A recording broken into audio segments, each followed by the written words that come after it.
Oh.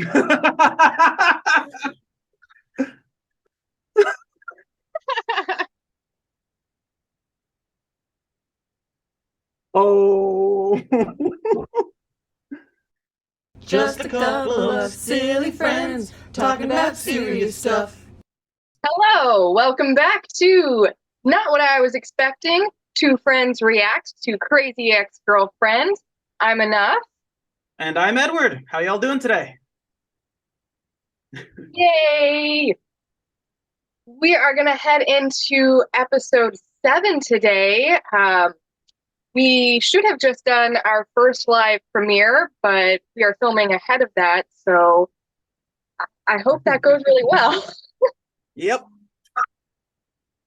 I'm a little nervous, but also very excited. Oh yeah, it's I've never done anything quite like that. So I mean, I still haven't as of the recording of this video. So I'm like, a little nervous, a little excited, but yeah, raring to go. Yeah.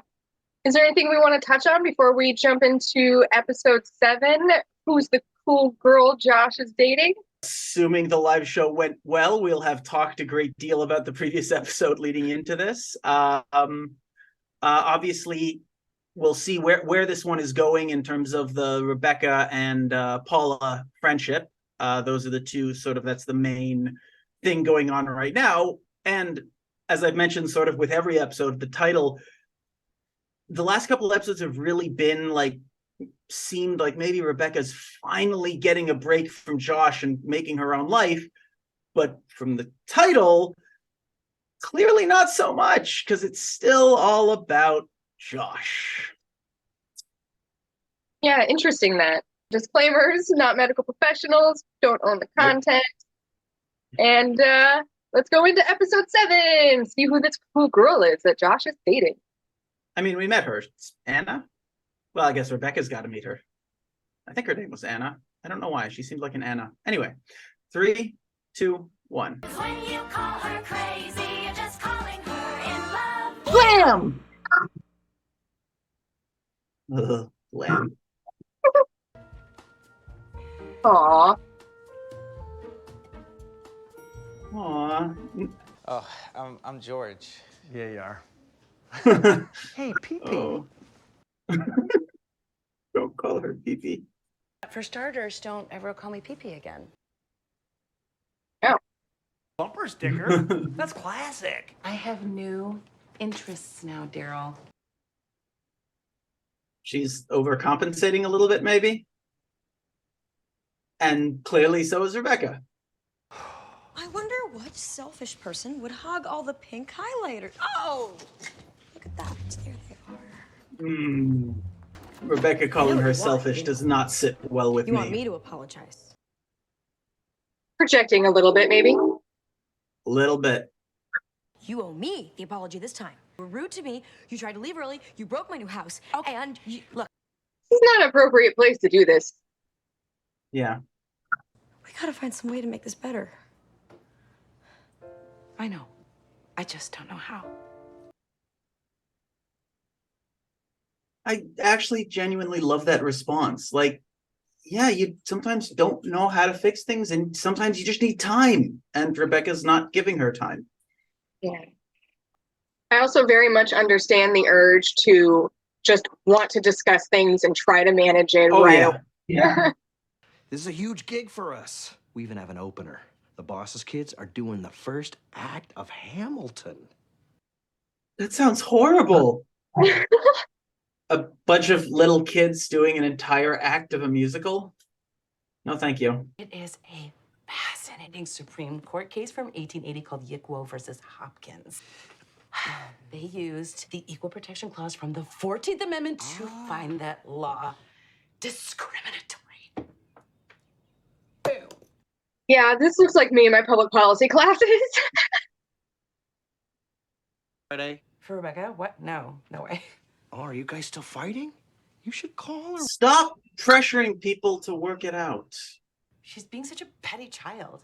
She started it. She's such a baby. I think he just cares about her and sees that maybe she's not handling something that's upsetting her.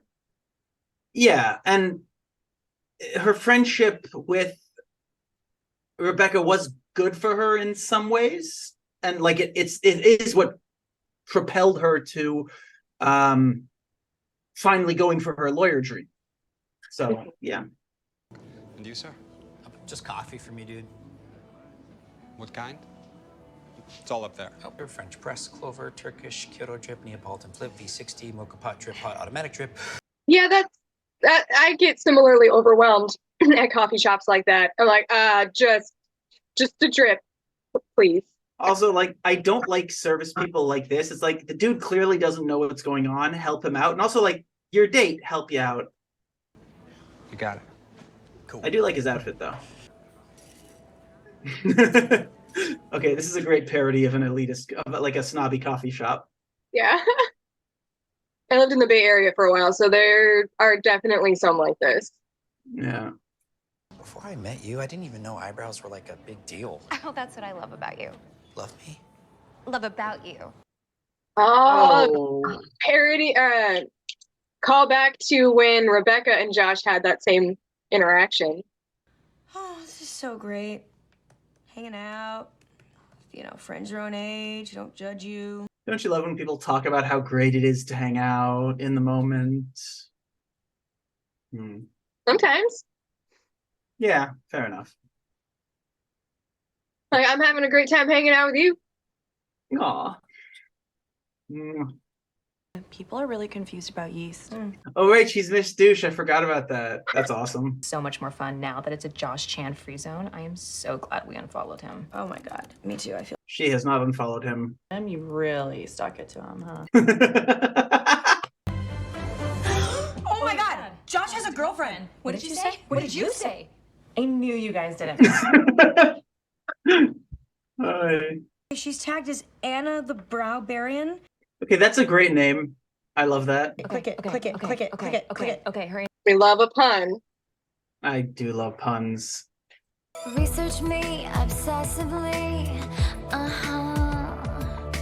Find out everything you can about me.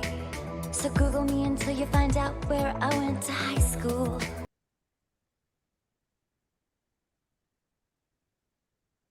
I hope this is like not giving actual stalkers tips. I kind of feel like people already knew this.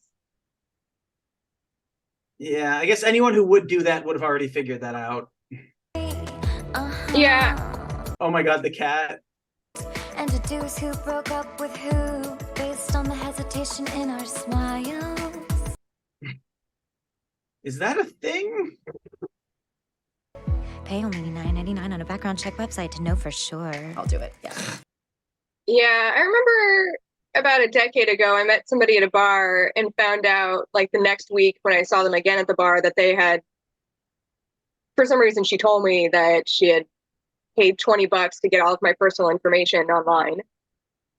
Like my address. Terrifying. Yeah, I was like, why? All right, that was like a funny song, and I always kind of enjoy when we have a one-off character who gets a song. It's different. It changes it up. But that was also somewhat terrifying because I didn't like I don't know internet stalking. So for me, that was like, oh, that's an interesting educational how-to. Like, and you're telling me that like, no, that's the thing people do all the time, and I'm like, oh.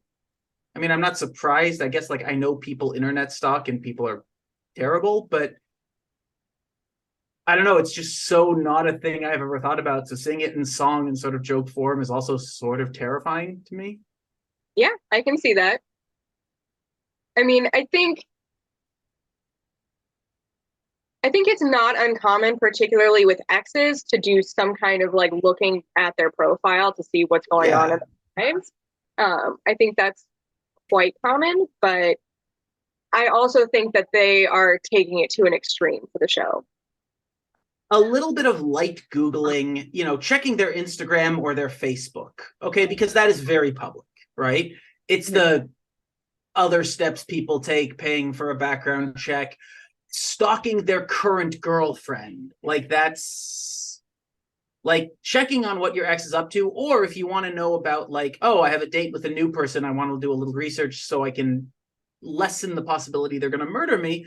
Yeah, of course, like that makes sense. But like some of the things that were in the song were terrifying.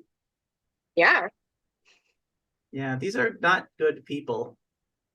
I mean, we already knew Rebecca wasn't a good person, and we knew that Valencia had her issues, but like I wanted Valencia to be better than that, but oh well. I mean, I wouldn't say that this makes them bad people, but it is not. They great. are doing a bad thing. They are doing. The thing is, though, is we've seen Rebecca do a lot of bad things, so like this doesn't surprise me that she's doing it. I guess we're still learning about Valencia, so I shouldn't be surprised necessarily, but like slightly disappointed, maybe.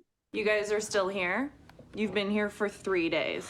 I think a lot of it is also jealousy and comparing themselves to this person who seems so perfect. And yeah, I mean, honestly, that's kind of what Rebecca did to Valencia at the beginning. And all they know about her is that she knows some celebrities and has a eyebrow thing. Like, that's it. So as far as they're concerned, it's like, oh, she's a pretty blonde girl who knows rich, famous people. So like building her up in their mind. yeah. Just because we're over Josh doesn't mean we can let some trendy girl exploit him. It's not right. Oh, so then now they're convincing themselves they're doing it to protect Josh. Mm-hmm. Warming up? Yeah. Personally, I can't wait. I love close harmony singing. I'd die over a perfectly hit seventh. Was he getting hit on? Because as one oblivious man to another, was he getting hit on? Maybe. Okay. Because I don't want to assume, but yeah. So we're just here to observe and analyze, like in style, Margaret Me. Yeah, I would call this too far. No, I know you're jonesing, but I can't give you any more of the stuff. Because... No, I'm still here. I'm waiting on a shipment.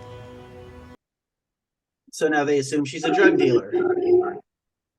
When in fact it's probably some sort of like eyebrow powder or something. It also would be a good front. Yeah. Not that I'm encouraging that. Oh my God, you're right. She is a drug salesperson. Drug salesperson. Very woke, salesperson, I mean, I guess it makes sense. You can't pay gentrified commercial rents by plucking forehead hair. Celebrity forehead hair. Hey, while we're driving, let's talk about your continued body dysmorphia, because I thought we'd nipped it in the bud. So, body dysmorphia is often caused by personal trauma, such as childhood teasing or parental over-involvement. Oh my God! Oh my God! Grandma!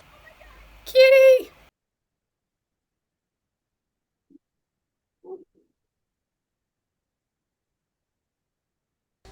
Did you see who hit my cat? We saw it. It was a hit and run. It was a thoughtless man. It was a man. It's always a man. and one eye and a parrot here. A pirate? Valencia's not a good liar. I bet it's one of those creeps who plays Jack Sparrow on Hollywood Boulevard. Yeah. Nice recovery. It was a good Nice recovery. So, why don't we take you too? Yeah, that's a good offer. What are we doing? I'm over there all by myself comforting the enemy who smells like heaven, by the way. I'm sort of having trouble with on the one hand, I'm personally having trouble with Valencia's jealousy over her because like Valencia and her are in the same like category of conventional gorgeousness.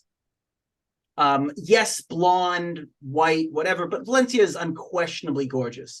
So seeing her sort of like, I mean, come on, you're there. It seems like the writing is sort of forcing it. But I'm like, wait, no, like that's actually like a thing. People are insecure and their actual physical appearances aren't always how they see themselves.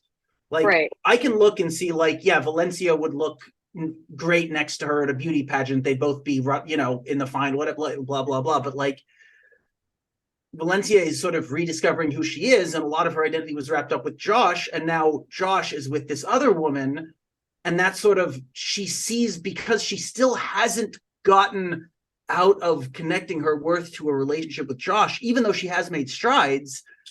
I feel like that's what's doing it. Like, if she just saw her in the street, she's like, yeah, she's a beautiful woman, whatever. But like, because she's with Josh, that raises her in her eyes to being better than her in that regard. Yeah, and I think it's not also only about looks, but about her financial and social success. As a business owner, she's working with a bunch of celebrities, that kind of thing. She's projecting the kind of life that Valencia aspires to. Oh, that's the whole thing. Valencia wanted to, have her own studio, and it's also the way Rebecca was viewing Valencia in season 1. Oh, she does yoga, she's perfect, she wears these dresses, she's fun, blah, blah, blah. And now we see Valencia sort of doing that to Anna. Yeah, I mean, I think that Rebecca in season 1 was interested in Valencia for that reason, but I think that she was also genuinely interested in Valencia as a person.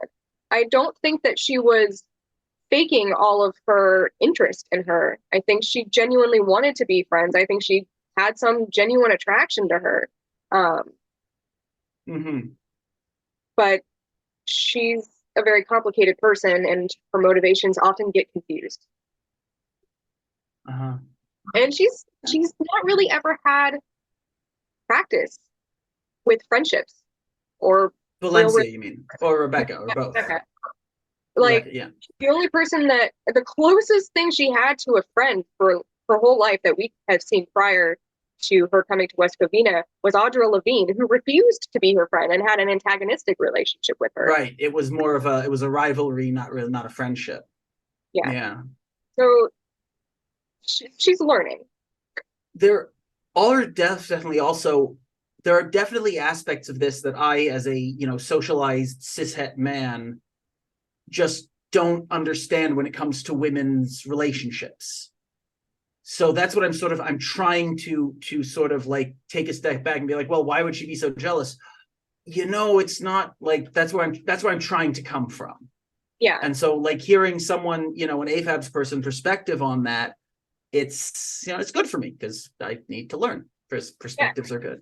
I think that neither of them have really had friendships with other women before, and so they're both really learning what that means and what that looks like, and what healthy versions of that are going to look like. So I think they're both just starting that practice. So I intend to do just that. Okay, before you go over there, I told her that your name is Madge and my name is Allegra. Madge, so cute.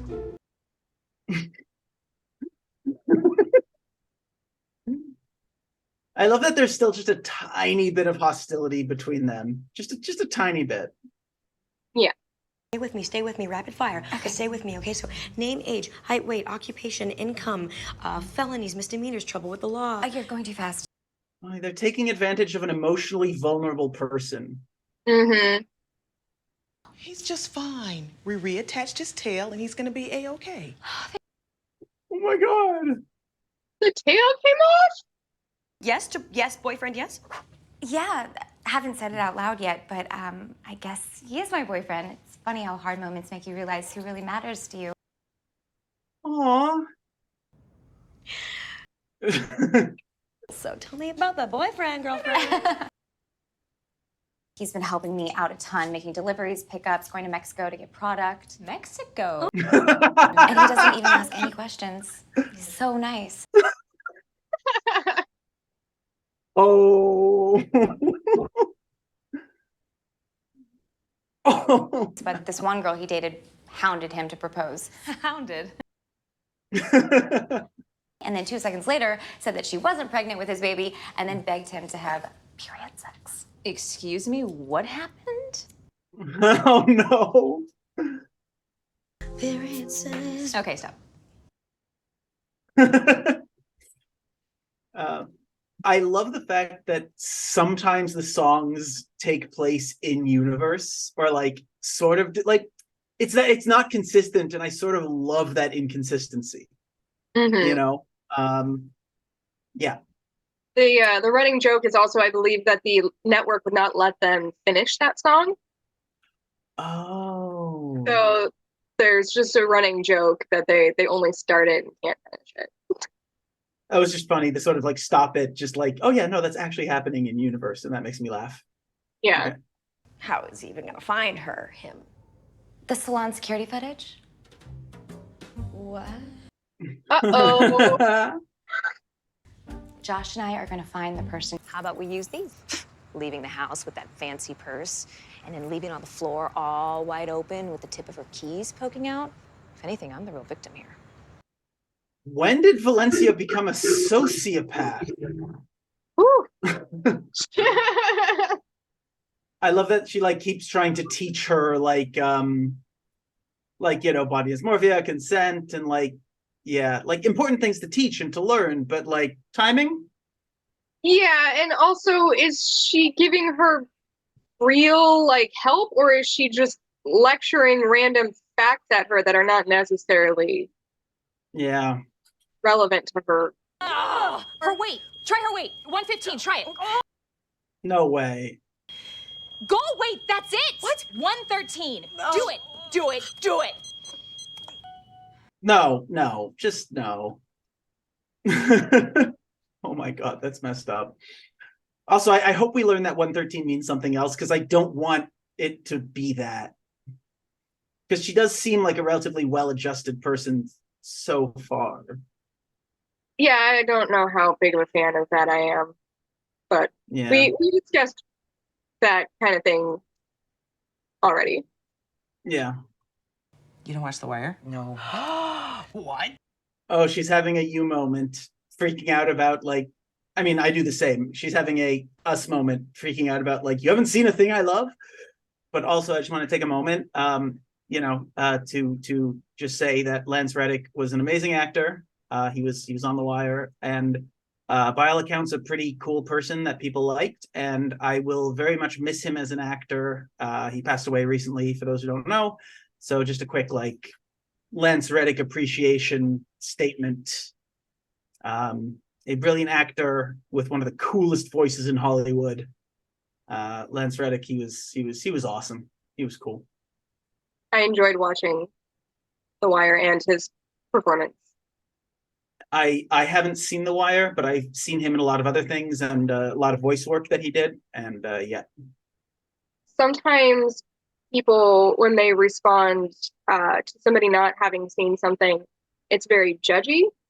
And I'm like, what? How have you not seen that? And for me, it's always that means we get to watch it. Do we get to watch it? Can I watch it with you? Like, yeah. If you noticed, one of my favorite things, if not my favorite thing, is showing people media that I love.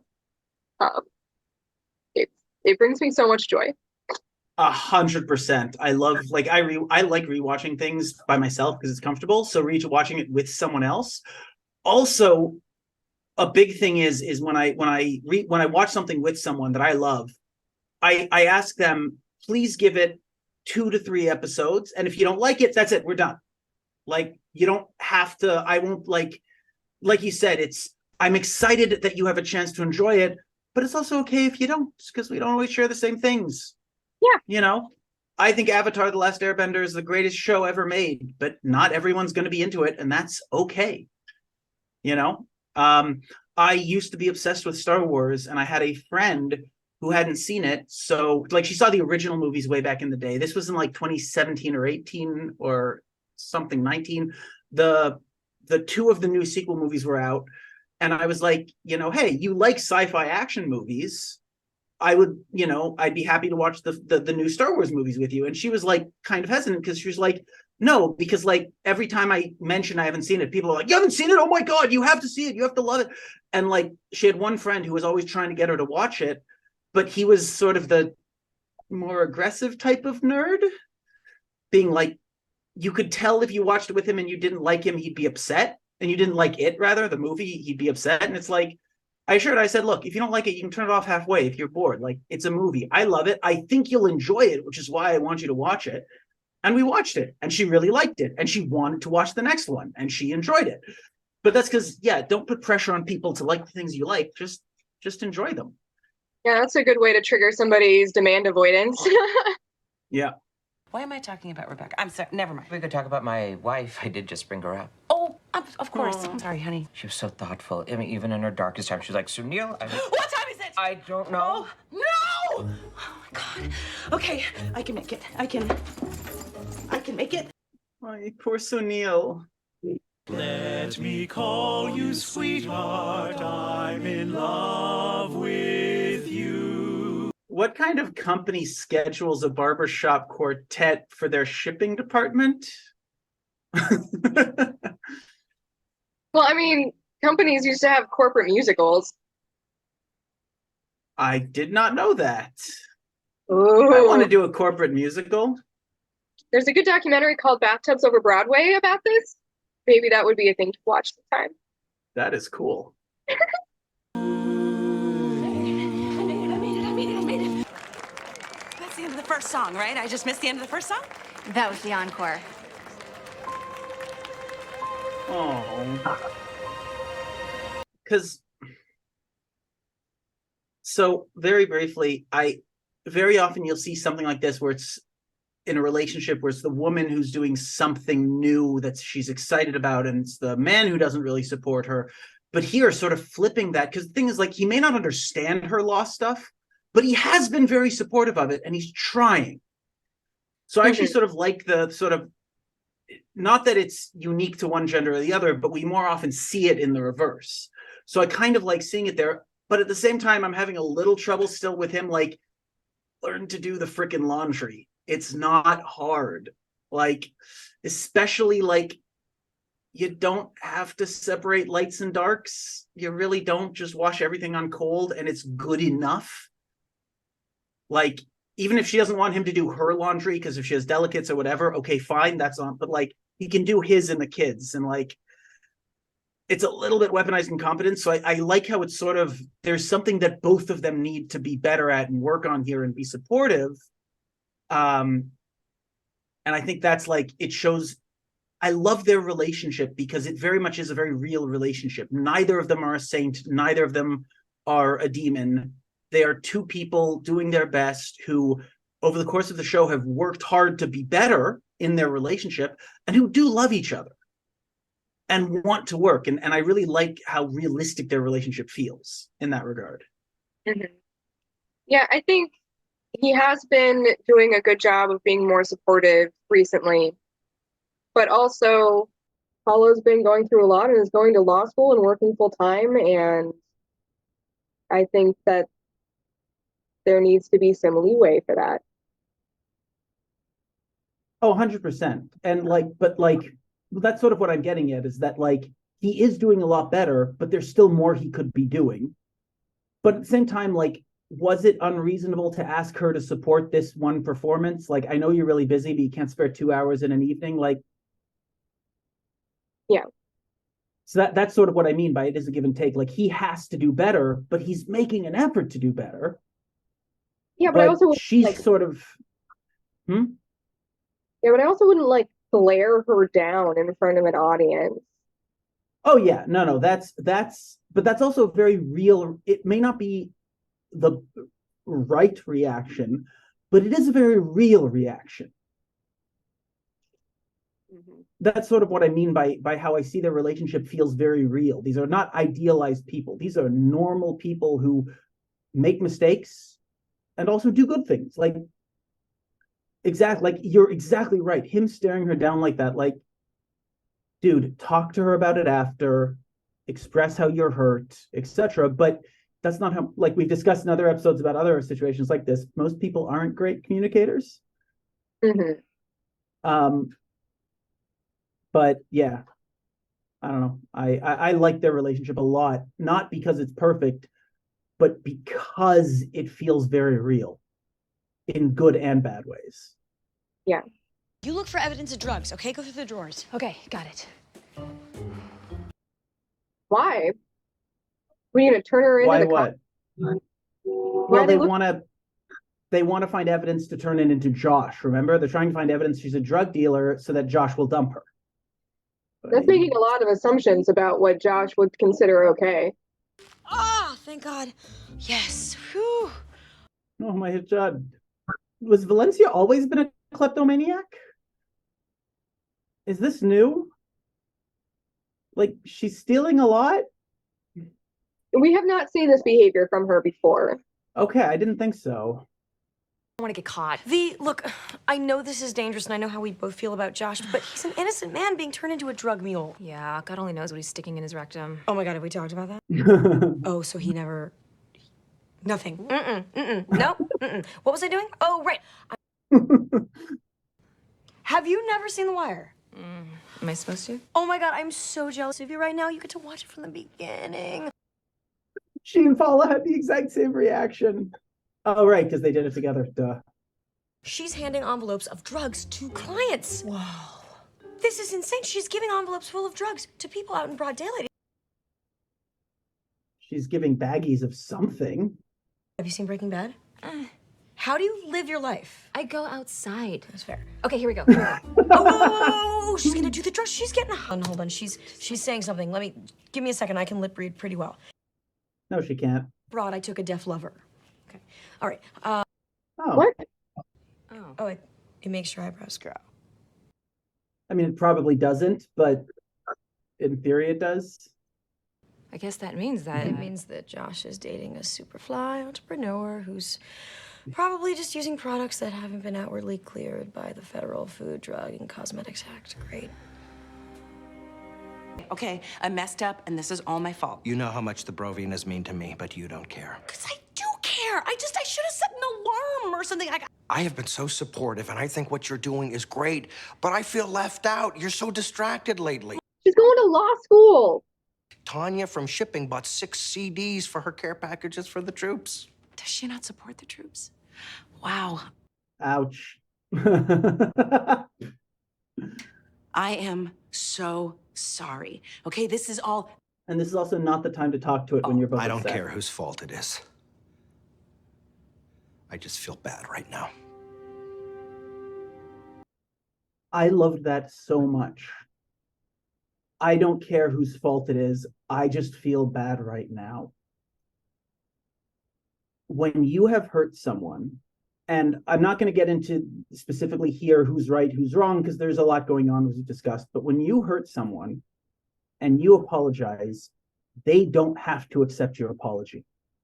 Whether they accept it later or not, they don't have to accept your apology, certainly not in the moment they are hurt. Because when you apologize, a lot of times when you apologize, yes, you're doing it to make the other person feel better, but you're also doing it to make yourself feel better. And when the other person's hurting and your apology doesn't make them feel better, you don't, it's not on them, excuse me, the injured party to make you feel better in that moment. And I think that is something incredibly important that we're not, because we're always taught when we're kids, like, oh, he said sorry, you have to accept the apology. No, you don't. You do not owe someone forgiveness. Sometimes forgiving someone is the best thing for you too, but that's a very big thing. But yeah. Yeah, apologizing is something that should be done for its own merit and should usually be accompanied by and how can I make it better? What can I do to make amends? Just saying you're sorry is not usually going to be enough if somebody's really hurt or if somebody has been harmed by that behavior. And maybe they don't have something right away or ever that will make it better, but that's still part of the process. I just feel bad right now. That line, and credit to the actor, I love the way he delivered it. He delivered it in such a realistic way. It wasn't like over the top. It wasn't even accusatory. It was the ultimate, like, I feel statement. It was literally, I feel bad right now. Yeah. Or I just feel bad right now. But before that, he kept telling her she didn't care, which I really Yeah, we discussed this at length, either in episode 5 or 6, about assigning motivations.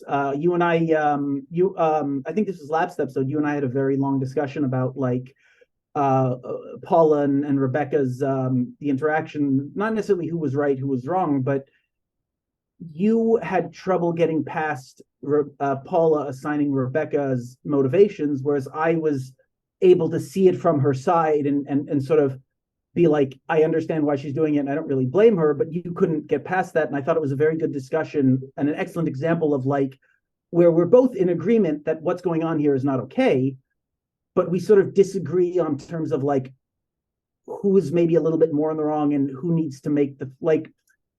I think it was a good example of when it's appropriate, where it's okay to disagree on something, because we both, I really enjoyed that discussion.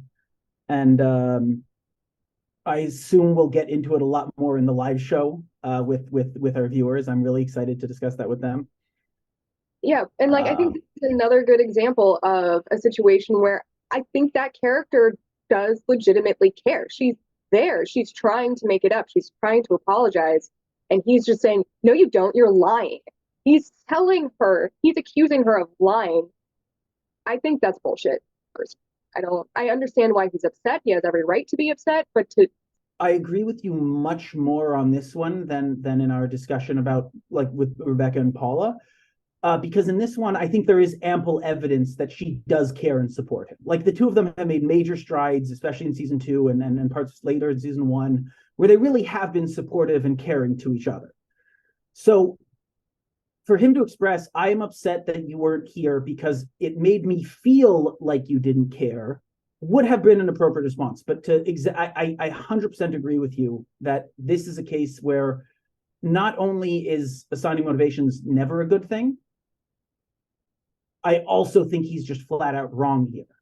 Like you and I were sort of disagreeing about whether or not Paula assigning motivations to Rebecca was wrong, but you and I were sort of disagreeing about whether or not she was right. Here I have absolutely, like, I'm 100% in agreement with you. I believe that you are 100% correct that, yeah, Paula cared. She messed up. She didn't show it in a way she should have, perhaps. Yeah. But that was not fair from him. So yeah, like I said earlier, they do good, they do bad. They're very real people who are just trying their best and don't always get it right. Yeah. And I think that that's, for the most part, true about everyone in this series. Yeah. But that's exactly why I like their relationship so much, because it has felt so real. And it ultimately is about two people who do care about each other and are willing to put in the work, but the work is not easy and the progress is not linear. Wow, that's a big bouquet of flowers, Jay-chan. The only time he got me flowers was prom night. Virginity. That's I thought this was... Valencia deserves better. I just had to tell you that I've never felt this way about anyone else. After 2 weeks, I would be a little bit concerned. Never, ever. Like, ever. Honestly, if I was Anna, I'd be concerned about that comment. Yeah. But also, like, people grow up and get better at relationships, and new relationship energy is a thing. Like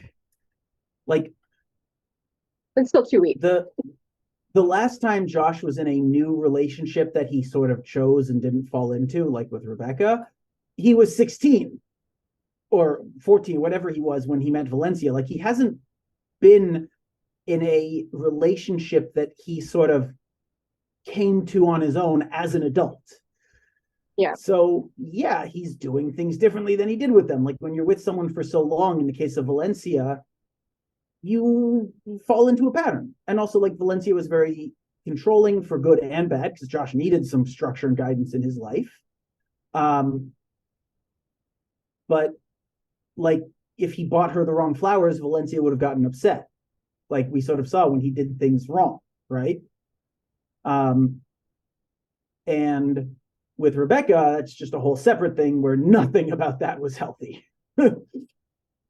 So it's sort of like he doesn't I feel like Josh doesn't quite know how to process his emotions. He's just trying his best. And like, yeah, you don't say that to someone after 2 weeks. Like, oh.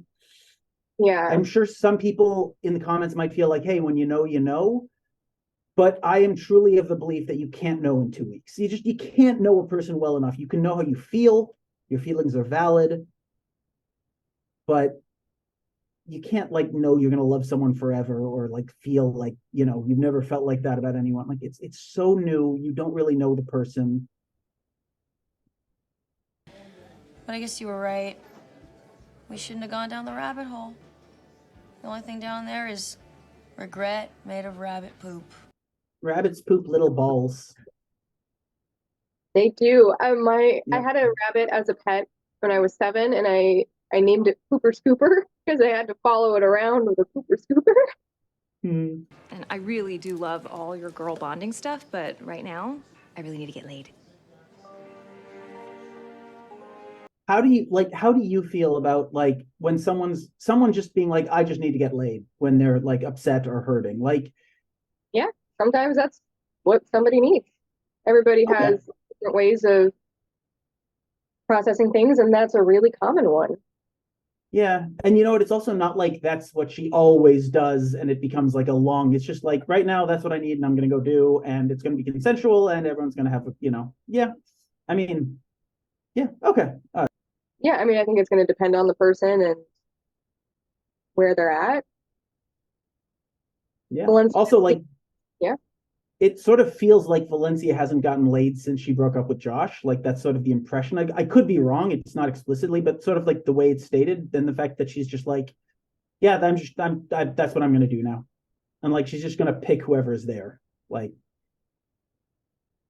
Yeah, I mean, she's a very physical person, so I imagine that's that true. whatever she chooses is probably going to have some kind of physicality to it. Jacket, come on. But where are you going? Don't leave. I'm gonna grab a drink with Hank. Please just stay and we'll talk this out. Paula, I need a minute. I need to cool off. Hey, Sunil, it's me. What are you? Oh, you're busy with the kids. Is she not able to be alone? Well, she's going through something and probably wants Yeah. somebody to talk to. That's true.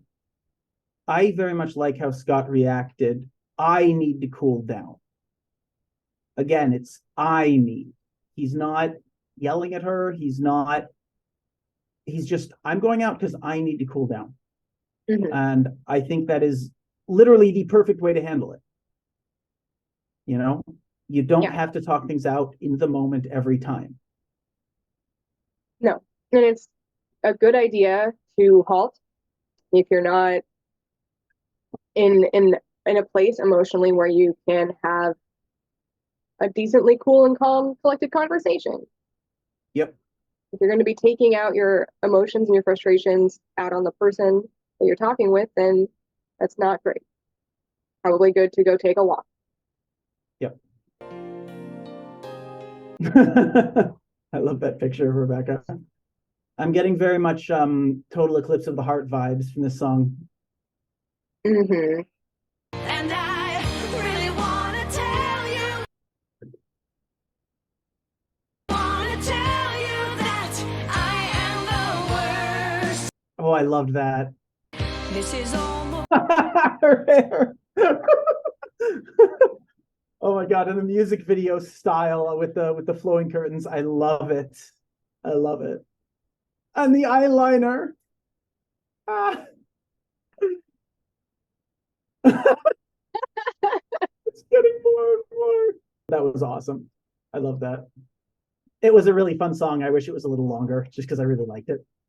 Yeah, I think that's so common in arguments to just be like, well, but you're the one who needs to fess up first. Like, you're the one who did it worse. Yeah.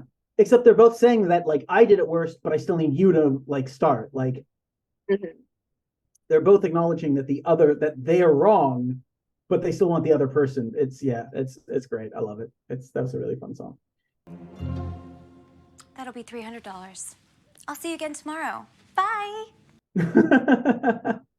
Was that little piece supposed to show us that she's sort of full of shit because she plucked one and charged $300, or was it just sort of a goodbye joke?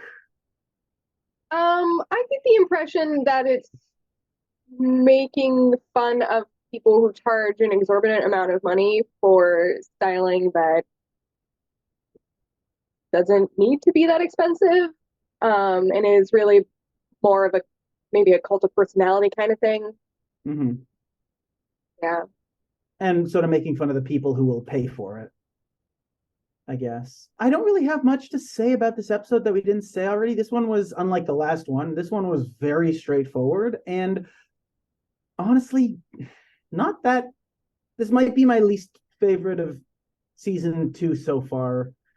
It wasn't that funny. The music wasn't like, there were only 2 songs. They were both pretty short, and they weren't like they were the 80s one was a lot of fun, but it was like really short. I've been singing Research Me obsessively in my head this whole time. That one was fun, but it wasn't like complicated or whatever. I don't know. It just, and also like I knew where it was going from the beginning. So like, you know, she's not actually dealing drugs. It's something for the eyebrows, obviously. Like, oh, she actually is just a sweet person who likes Josh, and like the two of them, it's all in their head. Like, I guess within 10 minutes, I knew exactly where this episode was going to go. And there was no subversion. There was nothing that deep or interesting about it. It just kind of came and went. I mean, it was important because it was the first, after a few episodes of them really focusing on their girlfriend, their friendships and their relationships. It's right back to, no, they're still totally obsessed with Josh. Yeah, and we get to see more of Rebecca and Paula longing for their connection again. Yeah. And we get to see a darker side of Valencia. Yeah. Which was pretty cool. But yeah, overall not the strongest episode in my opinion. I would agree. I did like the songs though. They're not my favorite songs, but I enjoy them. Yeah, they were enjoyable, but they were relatively short. And yeah, I mean, I love the joke of the hair just like getting a little bit more each time. Yeah. But yeah. I loved Paula's keyboard kick. Yeah. And great. the random like flash dancer or whatever that's called in the background. That was funny. I did like you got to see the West Rovinas perform for the first time, I think. Oh, that's true. That was cool. Yeah, the West Rovinas were cool. And I'm curious to see where if and where this Tanya thing goes, if it goes anywhere. Like he said he's going out for drinks with Hank, but is he? I mean, I don't think he would lie, but also like he's upset and people don't always do the right thing when they're upset. Yeah, I mean, I hope he doesn't lie, but we'll find out in episode 8. Yep. Maybe. Next week. Yeah, thank you so much for joining us. We hope that you will come back next week for season 2, episode 8. That has some title. Who is Josh's soup fairy? Who is Josh's soup fairy? Better than a poop fairy. Anyway, please like, comment, and subscribe, and have a wonderful rest of your week. Bye.